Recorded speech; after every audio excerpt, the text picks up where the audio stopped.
Imagina esto. Caminas por un pasillo iluminado por antorchas en la Roma imperial, a mediados del siglo I.d.C. Las paredes de mármol brillan con humo de aceite, y bajo el aroma punzante del vino y el incienso, persiste otro olor, sudor, sexo y podredumbre. Escuchas el tintineo lejano de cadenas, un gemido bajo que viene de una cámara a la que no te atreves a acercarte, y sobre todo eso, la risa de una mujer. No de cualquier mujer, de la más poderosa del imperio. Valeria Mesalina, emperatriz de Roma, esposa de Claudio, y el nombre más infame susurrado en las calles, los baños y los burdeles de la ciudad eterna. Antes de sumergirte en estas historias olvidadas de lujuria y depravación, considera dar un me gusta, suscribirte para más y dejar un comentario sobre desde qué lugar del mundo nos ves. Estas historias no son cómodas, no son educadas, son la historia en su forma más obscena e inquietante. El nombre de Mesalina sobrevive en las crónicas no como reina, no como madre, sino como advertencia. El poeta Juvenal escupió su memoria a la eternidad con versos que la describen saliendo del palacio por la noche, descalza, cubierta con una peluca rubia barata, entrando en un burdel de baja categoría para vender su cuerpo bajo un nombre falso. Tácito nos dice que su apetito era tan insaciable que las matronas se sonrojaban y los hombres temblaban ante su presencia. Para los moralistas romanos, no era simplemente una pecadora, era la encarnación de la suciedad, la mujer que convirtió el cuerpo sagrado de la emperatriz en una letrina pública. Pero reducir esto a chismes es perder el horror más profundo. Lo que ocurría en Roma bajo Claudio era más que un escándalo sexual, era una inversión ritual del orden romano, un teatro donde lo puro y lo sucio intercambiaban máscaras, donde el cuerpo de la emperatriz se volvía a la vez altar y cloaca. En términos antropológicos, era el colapso de las fronteras entre lo sagrado y lo profano. En términos romanos, la pax deorum, la paz con los dioses, amenazada por el frenesí impuro de una mujer.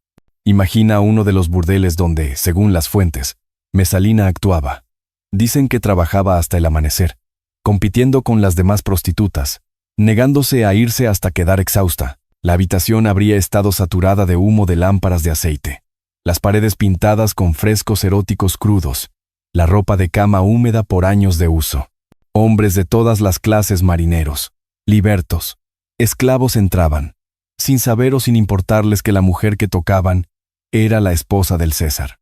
Cada encuentro no era solo degradación, era la emperatriz deshaciéndose ritualmente de sí misma, contaminando deliberadamente la pureza del cuerpo imperial. Los romanos creían que la casa del emperador no era solo una familia privada, era el corazón palpitante del Estado.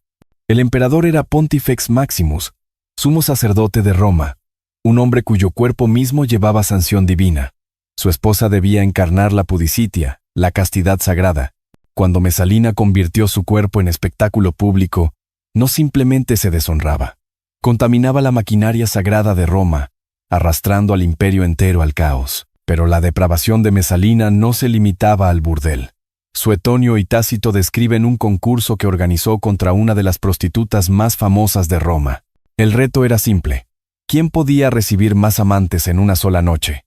Según Juvenal, Mesalina triunfó, agotando a su rival solo cuando las lámparas se consumieron y su cuerpo estaba cubierto de sudor y fluidos. Para la élite romana, esto no era entretenimiento, era una historia de terror, una visión de un cuerpo tan consumido por el apetito, que se asemejaba más a una bestia que a una mujer. Y sin embargo, debemos detenernos.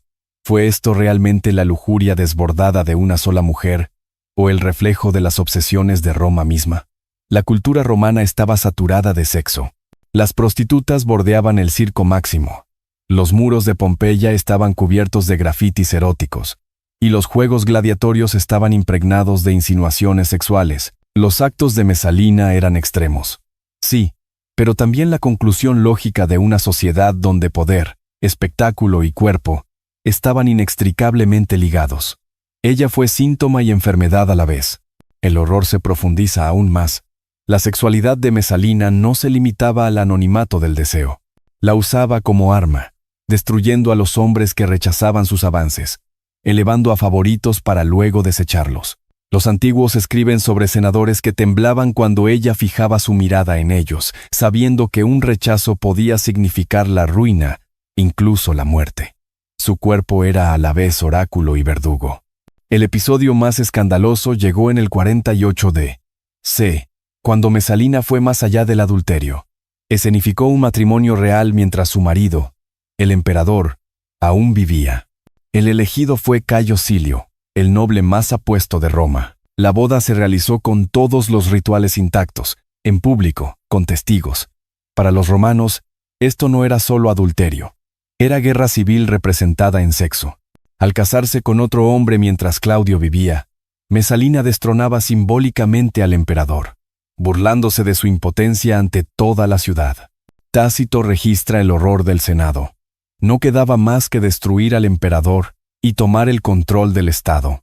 La línea entre exceso sexual y golpe político había desaparecido. El lecho de la emperatriz se convirtió en el campo de batalla del futuro de Roma. Pero antes de su caída, debemos reconocer el horror antropológico de sus actos. En términos rituales, Mesalina invirtió cada rol sagrado. Donde las vírgenes vestales preservaban la pureza de Roma con castidad perpetua, ella la contaminaba con promiscuidad pública. Donde la esposa del emperador debía ser sacerdotisa de virtud doméstica, ella se volvió suma sacerdotisa de la suciedad. Esa es la razón por la que su historia sobrevivió. Encarnaba el terror del sexo femenino descontrolado. Un caos que los moralistas romanos insistían, debía ser destruido para salvar al Estado. Imagina de nuevo esa habitación de burdel. La luz parpadeante de las lámparas de aceite, el hedor de vino y sudor, el ruido de cuerpos chocando. Y en la esquina, invisible, quizá un joven escriba enviado por espías del emperador, observando, registrando, asegurando que esta historia mitad verdad, mitad pesadilla sería susurrada por siglos. Mesalina no es solo una figura de escándalo, es una figura de horror ritual, un recordatorio de cómo las sociedades proyectan sus miedos más profundos en el cuerpo femenino. Y su historia no termina en el lecho, termina en sangre, traición, y en los silenciosos jardines de Lúculo, donde Roma finalmente se volvió contra su emperatriz. Imagina esto, un patio de mármol en el corazón de la Roma imperial, año 42 d.C. Las fuentes murmuran suavemente, esparciendo gotas sobre los laureles cuidados, pero el aire es tenso, cargado, portador de susurros.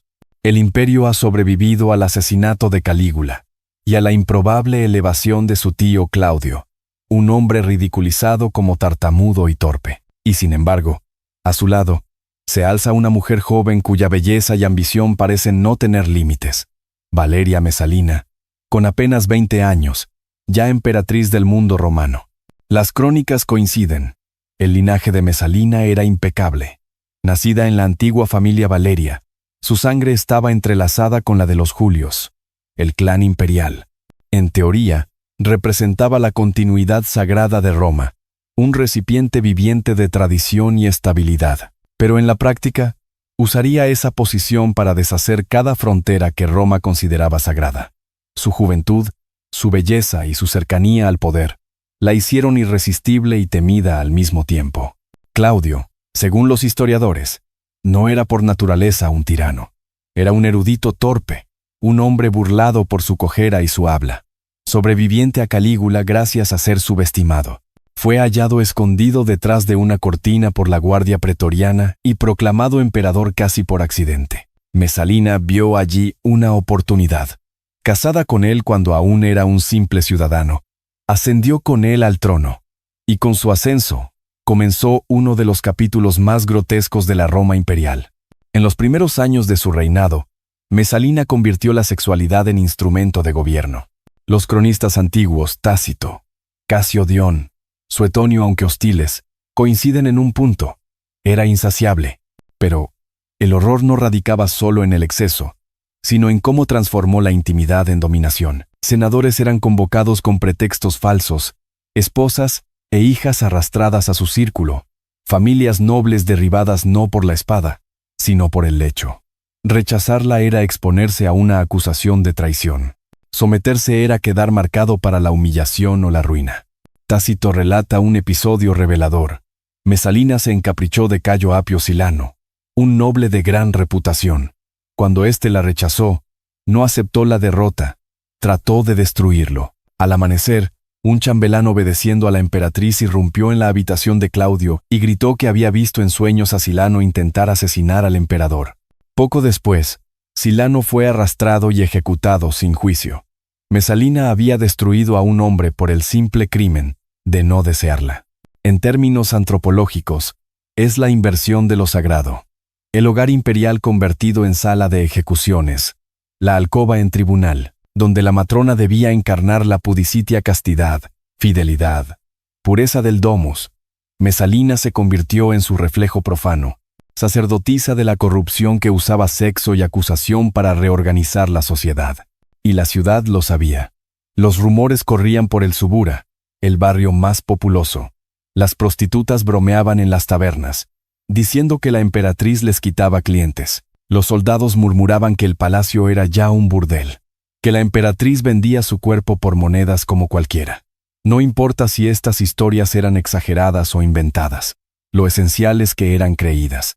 En una sociedad obsesionada con las fronteras entre noble y plebeyo, hombre y mujer, pureza y contaminación, la figura de Mesalina encarnaba la pesadilla de su colapso. Pero detrás del chisme corría sangre. Popea Sabina la Mayor, madre de la futura esposa de Nerón, fue acusada de inmoralidad. Blanco de los celos de Mesalina, fue empujada al suicidio. Otras mujeres corrieron la misma suerte. Rivales, esposas de hombres que habían atraído la atención de la emperatriz. Su arma no era solo la seducción, sino la destrucción. Juvenal la describe con asco. Se escabullía de noche del palacio, con solo un velo como disfraz, entrando en un lupanar, bajo el nombre de Licisca, la loba. Allí recibía hombres uno tras otro hasta el amanecer, volviendo al palacio cubierta del hedor de sudor y aceite de lámpara. Al despertar Claudio, ella se bañaba, se perfumaba y retomaba su lugar junto al emperador como si nada. Para Juvenal, no era placer, era compulsión. No buscaba satisfacción, sino aniquilar los límites entre emperatriz y prostituta, entre santidad y suciedad. A oídos modernos esto puede sonar a difamación moralista, pero para los romanos era un horror político y religioso. El cuerpo de la emperatriz era el cuerpo de Roma. Profanarlo era profanar el Estado. Cada acto suyo de lujuria era también un sacrilegio. Imagina al Senado, filas de hombres con togas blancas, muchos de los cuales habían perdido familiares por culpa de Mesalina. Hablan en voz baja, temerosos de alzarla, sabiendo que espías de la emperatriz escuchan.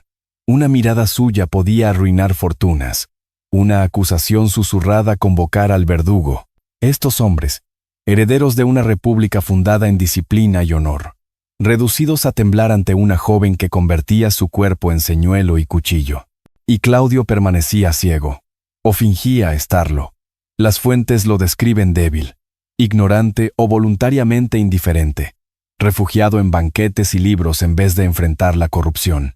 Su ceguera lo protegió por un tiempo, pero también selló su destino, porque la ambición de Mesalina no se contentaba con el escándalo privado. Crecía, mutaba, apuntaba al trono mismo.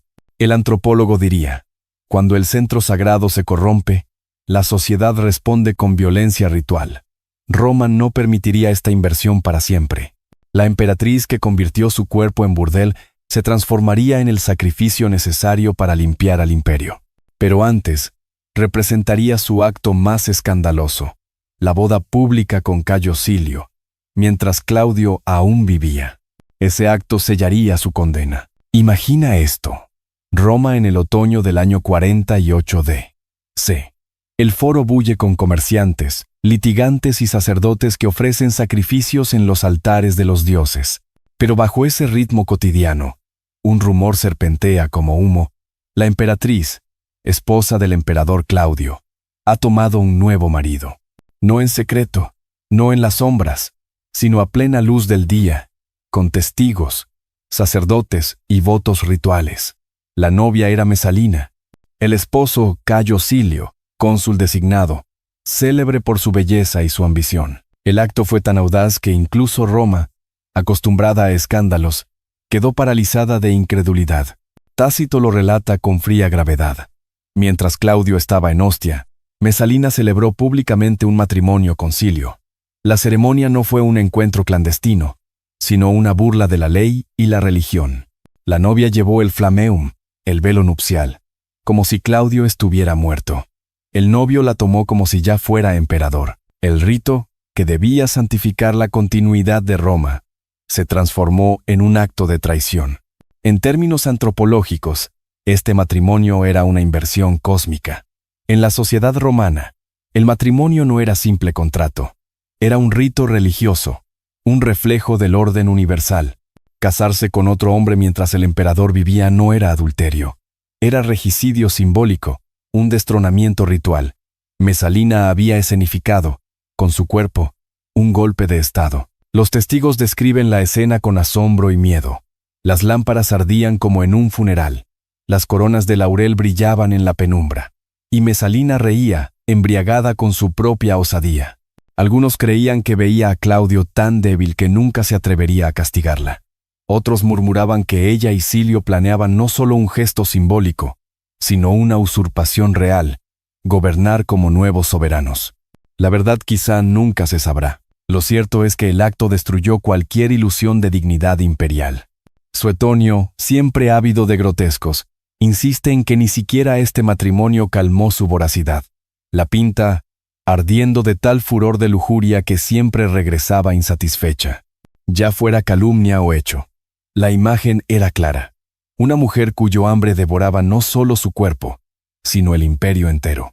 Para la imaginación moral romana, dejó de ser mujer para convertirse en emblema de caos. Mientras tanto, Claudio inspeccionaba las obras del puerto en Ostia, ignorante o incapaz de escuchar lo que su esposa había hecho. Pero el rumor corrió veloz, llevado por esclavos, cortesanos y soldados. Narciso, prefecto pretoriano y fiel liberto de Claudio, comprendió el peligro de inmediato. Si Claudio titubeaba, Roma podría inclinarse hacia Silio. Si lo ignoraba, el imperio se fracturaría. Había que actuar. Y rápido. Tácito describe a Narciso acercándose al emperador, susurrando la verdad. Imagina la escena. El emperador envejecido, parpadeando incrédulo, tartamudeando mientras el peso de la revelación lo aplasta. Su esposa, madre de sus hijos, se había casado con otro hombre en el corazón de Roma. Su hogar se había vuelto teatro de traición. Claudio, objeto de burlas toda su vida, enfrentaba de repente la decisión más grave de su reinado. En la ciudad, Mesalina festejaba. Las fuentes dicen que seguía banqueteando con Silio, mostrándolo como esposo legítimo. Para ella, no era solo deseo, era teatro ritual, un carnaval de lo profano, una suspensión del orden donde lo prohibido se mostraba como ley. Pero Roma no toleraba carnavales eternos. El Senado estaba horrorizado. Senadores que habían temblado ante su mirada ahora susurraban sobre purgas inminentes. Si Silio era emperador, ¿quién se salvaría? El cuerpo de la emperatriz, antes arma de dominación privada, se había vuelto una guillotina pública sobre la nobleza. Roma esperaba sangre. Narciso se movió veloz. Llevó a Claudio de vuelta a la ciudad, rodeado de guardias leales, antes de que Mesalina pudiera consolidarse. En el camino presentó testigos, libertos, soldados, senadores, todos jurando el crimen. Claudio, aún inseguro, murmuró que llamaría a Mesalina para escucharla. Pero Narciso sabía que si la veía, si oía sus lágrimas, si sentía el poder de su cuerpo, vacilaría. «Si la ves, estás perdido», le advirtió. La maquinaria de la venganza ya giraba. Imagina el palacio esa noche. Mesalina, aún ebria de triunfo, banquetea con Silio, con vino en los labios y música resonando entre columnas de mármol. Los esclavos se mueven ansiosos, percibiendo el giro del destino. Afuera, la guardia pretoriana se arma, sus corazas brillando en la luz de las antorchas. Roma, que había tolerado su depravación durante años, estaba lista para golpear. La lógica antropológica es clara. Cuando la contaminación desborda el centro sagrado, la sociedad exige sacrificio. La emperatriz que había convertido su vientre en burdel, su matrimonio en traición, su cuerpo en arma, Debía ser cortada del cuerpo social. Su muerte sería la purificación de Roma. Pero el horror final aún aguardaba. Cuando la trampa se cerró y Claudio dio la orden, la emperatriz huyó a los jardines de Lúculo, suplicando clemencia, aferrándose a ilusiones de poder ya deshechas. Allí, entre estatuas y setos, rodeada de soldados, enfrentaría su final. Imagina esto: los jardines de Lúculo, en la fría noche de octubre del año 48, D.C. Antaño orgullo de un general conquistador, el lugar era un laberinto de columnas de mármol, estatuas de dioses y fuentes que susurraban bajo la luz de la luna. Pero aquella noche no era un lugar de belleza, era una trampa, un corredor hacia la muerte. Allí, la emperatriz de Roma, Valeria Mesalina, se encogía aterrorizada, sus sedas desordenadas, su cabello suelto, sus labios temblando ya no de deseo sino de miedo. La noticia la había golpeado como un trueno. Claudio sabía la verdad. El emperador, tantas veces ciego y dócil, se había dejado guiar esta vez por Narciso y el Senado. Los pretorianos marchaban ya.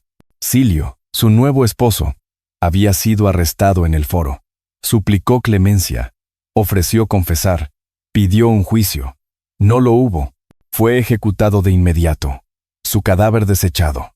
El primer sacrificio de una purga destinada a limpiar la contaminación de la emperatriz. Tácito describe la desesperación de Mesalina. Corrió hacia la vía Ostia, intentando interceptar a Claudio antes de que llegara a la ciudad. Subió a un carruaje, arrastrando consigo a sus hijos, llorando, clamando que aún era su esposa, que aún era madre de sus herederos. Ordenó a sus aliados rogar por ella. Estaba dispuesta a arrojar su cuerpo a los pies del emperador. Pero Narciso lo había previsto. Advirtió a Claudio que si la veía, si escuchaba sus súplicas, si sentía su cuerpo, cedería. Y así, fue mantenida lejos, como si ya estuviera muerta. De vuelta en los jardines, Mesalina aguardaba con unos pocos sirvientes fieles. La luna iluminaba no a la emperatriz altiva, ni a la prostituta victoriosa, sino a una mujer acorralada. Su cuerpo, antes símbolo de apetito sin freno, era ahora carne vulnerable. Antropológicamente, este era el momento del chivo expiatorio, el cuerpo contaminado expulsado al espacio liminal, esperando el sacrificio que restauraría el orden. Los oficiales llegaron, encabezados por Evodo, un liberto de confianza. Tácito cuenta que Mesalina imploró hablar con Claudio, verlo por última vez, defenderse. Aún creía que sus lágrimas y su belleza podían salvarla. Pero la orden era firme. No habría audiencia, no habría apelación. Moriría allí, en silencio, lejos del foro. Imagina la escena: Mesalina de rodillas sobre la tierra húmeda, sus hijos llorando, los soldados erguidos, expectantes. Le entregaron una daga. Era su última oportunidad de controlar su destino, de morir como las nobles de antaño, como Lucrecia, cuya sangre había redimido su deshonra. Pero Mesalina titubeó. Sus manos temblaban. Apretó el filo contra su pecho, pero no pudo hundirlo. Sollozaba, pedía tiempo, incapaz de reunir el valor. Ébodo la insultó, llamándola cobarde. La alzó con violencia. Le devolvió el arma. Ella seguía llorando, paralizada. Al final, un soldado hizo lo que ella no podía. Con un solo golpe certero, le hundió la espada. Su sangre corrió sobre la hierba, mezclándose con las raíces de las flores de Lúculo. El cuerpo de la emperatriz, antaño el más temido y deseado de Roma, yacía inerte, la boca congelada en un grito silencioso. Tácito lo anota con frialdad. Su vida fue tomada. Suetonio lo relata con crudeza. Juvenal se burla diciendo que incluso en la muerte permanecía insatisfecha. Para Roma, no era un simple asesinato. Era un acto de purificación. El cuerpo contaminado había sido ofrecido. El equilibrio restablecido. Claudio recibió la noticia en un banquete. No lloró. No pronunció discurso. Pidió más vino. La maquinaria del imperio continuó. Roma había devorado a su emperatriz. Y, satisfecha, buscaba ya reemplazo. El horror antropológico es evidente. El cuerpo de Mesalina se había vuelto el receptáculo de la contaminación, y su muerte, el sacrificio que lavaba la mancha, era un exorcismo colectivo. Su cadáver era la ofrenda que restauraba la Pax Deorum, y sin embargo lo que Roma quería olvidar se volvió imborrable. Su nombre, borrado de inscripciones, silenciado en palacio, persistió como símbolo. Imagina los jardines semanas después.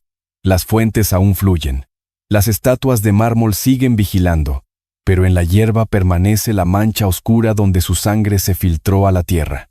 En primavera, las flores florecerán más rojas, alimentadas por la emperatriz caída, testigos mudos de la mujer que convirtió su cuerpo en el escándalo más grande del imperio. Imagina esto. El día después de la ejecución de Mesalina, Roma amaneció como si nada. Los mercados abrieron, el Senado se reunió, las ofrendas ardieron en los altares, pero en el palacio imperial el aire estaba enrarecido. El silencio del vacío. La emperatriz había desaparecido. Su nombre, antes pronunciado con lujuria y miedo, ahora era un susurro peligroso. Cuando Claudio recibió la noticia, no hubo llanto ni discurso. Suetonio dice que pidió más vino, como si se tratara de un trámite más. Tácito añade que no mostró pena, y que, apenas horas después, cortesanos ya le proponían nuevas esposas. El imperio había devorado a Mesalina y la había escupido. Había cumplido su función como víctima sacrificial, y ahora quedaba olvidada. Pero la rapidez del olvido fue en sí misma un horror. Sus aliados fueron purgados, sus amantes ejecutados, su nombre borrado de inscripciones. Sus hijos, Británico y Octavia, permanecieron bajo la custodia de Claudio, pero sin una sola mención de su madre. Roma, ciudad orgullosa de su memoria, decidió en este caso practicar el silencio. No había lugar para Mesalina en el relato oficial. Y sin embargo, el silencio no perduró. La memoria popular no se apaga. Los poetas y cronistas no pudieron resistirse. Juvenal la inmortalizó como la prostituta emperatriz, vendiendo su cuerpo hasta el amanecer. Tácito la convirtió en ejemplo de codicia y lujuria desbordada que casi destrona a un emperador. Suetonio se recreó en cada detalle obsceno. Oficialmente borrada, pero en los textos fijada para siempre, Mesalina se transformó en el monstruo necesario para la pedagogía moral de Roma. Este doble destino revela la lógica del chivo expiatorio. La sociedad la destruyó no para olvidarla, sino para convertirla en advertencia eterna. Su cadáver enterrado, pero su historia viva como instrucción. Esto ocurre cuando lo sagrado se confunde con lo profano, cuando la emperatriz se vuelve ramera, cuando el cuerpo femenino se transforma en amenaza cósmica. Las consecuencias fueron inmediatas. Claudio, viudo, fue llevado pronto a un nuevo matrimonio. Agripina la menor, sobrina de Calígula. Si Mesalina encarnaba el sexo descontrolado, Agripina sería la ambición encarnada. Ella envenenaría a Claudio y colocaría en el trono a su hijo Nerón. Así, la caída de Mesalina no cerró el ciclo de corrupción, sino que lo mutó en otra forma aún más oscura. El verdadero terror está en entender que Mesalina no fue un accidente aislado. Roma misma había fabricado el escenario. En una sociedad donde el emperador era semidios, donde la casa imperial era santuario, el cuerpo de la emperatriz jamás podía ser privado. Era símbolo público, cargado de poder y peligro. Su escándalo fue, en el fondo, el reflejo de una tensión permanente en Roma. La imposibilidad de separar placer y política, deseo y religión, cuerpo y Estado. Imagina otra vez los jardines de Lúculo. Las fuentes siguen brotando, las estatuas siguen en pie, pero bajo la tierra descansa el cadáver sin lápida de la emperatriz. Ningún sacerdote vierte libaciones. Ningún monumento la honra. Su nombre no se pronuncia en oraciones. Ha quedado como fantasma. Recuerdo de la suciedad expulsada. Lección de advertencia. Y sin embargo, siglos después, seguimos pronunciando su nombre. No como madre, no como esposa, no como estratega política. La recordamos como figura de horror. Mesalina es sinónimo de corrupción sexual, símbolo de un deseo tan incontrolado que amenaza civilizaciones enteras. Su legado no fue poder, ni amor, ni descendencia, sino convertirse en advertencia esculpida en miedo. El antropólogo lo resumiría así: cada sociedad inventa monstruos para marcar sus límites. Para Roma, ese monstruo fue Mesalina. Su cuerpo fue el campo de batalla donde pureza y suciedad colisionaron, donde el matrimonio se transformó en traición, donde el deseo acabó en sangre. Su ejecución no fue un simple castigo, fue un rito de expiación. Roma necesitaba sacrificarla para redimirse. El eco de esa lección resuena aún, cuando el poder y el deseo se entrelazan sin freno, cuando lo sagrado se confunde con lo profano. El desenlace siempre es horror, siempre es sangre. Roma aprendió esa verdad en el cuerpo de su emperatriz. ¿Nosotros también? Imagina el cadáver de Mesalina, bajo la luna, en la hierba manchada de rojo, rodeada de estatuas que no parpadean. La risa que antaño resonaba en banquetes y burdeles está extinguida. La emperatriz que desafió al imperio con su apetito se convirtió en su ofrenda, su purificación, su sacrificio. Ese es su legado. La ramera sacerdotisa, la esposa traidora, la emperatriz convertida en advertencia eterna.